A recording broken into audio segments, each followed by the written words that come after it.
क्या किसी का चेहरा वाकई मनहूस हो सकता है? क्या बिना गलती के किसी को सजा मिल सकती है? आज की यह कहानी आपकी सोच बदल देगी।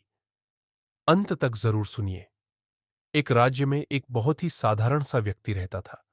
वह न तो किसी का बुरा करता था, न किसी से झगड़ा करता था और न ही कभी किसी का नुकसान करता था।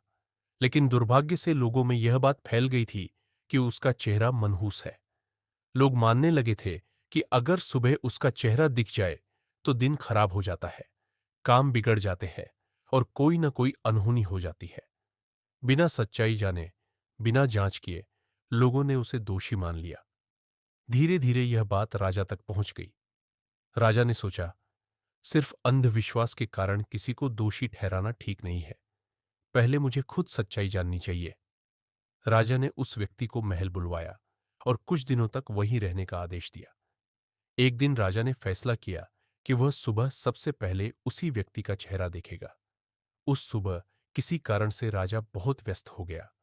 वह पूरे दिन काम में फंसा रहा और दिन भर खाना तक नहीं खा सका।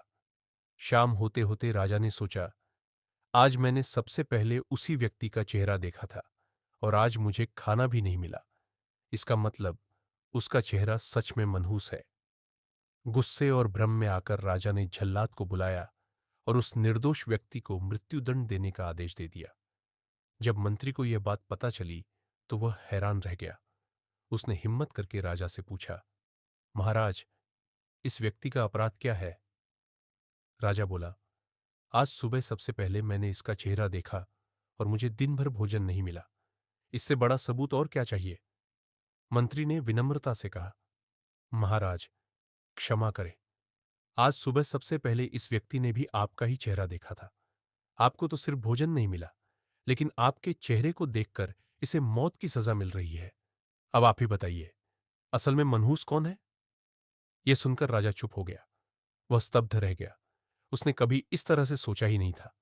मंत्री ने आगे कहा, राजन, कोई चेहरा मनहूस नहीं होता। हर चेहरा ईश्वर की देन है। मनहूस होती है हमारी सोच, हमारा नजरिया और हमारा पूर्वाग्रह। राजा को अपनी गलती का एहसास हुआ। उसने तुरंत उस निर्दोष व्यक्ति को रिहा कर दिया और जनता से कहा, बिना जांच, बिना सोचे किसी को दोषी ठहराना सबसे बड़ा अन्याय है। इस कहानी से हमें यह सीख मिलती है कि कभी भी किसी को अफवाहों के आधार पर जज नहीं करना चाहिए। जब हम नकारात्मक सोचते हैं तो हर चीज गलत ही लगती है। दूसरों पर उंगली उठाने से पहले हमें अपनी सोच की जांच करनी चाहिए। सही फैसला वही होता है जो तर्क, करुणा और आत्मचिंतन से लिया जाए। अगर आपको ऐसी प्रेरणादायक कहानियां पसंद हैं, तो चैनल को अभी सब्सक्राइब करें, वीडियो को लाइक करें और अपने दोस्तों के साथ जरूर शेयर करें, क्योंकि यहां मिलती है जिंदगी बदल देने वाली कहानियां। धन्यवाद। ओम शांति।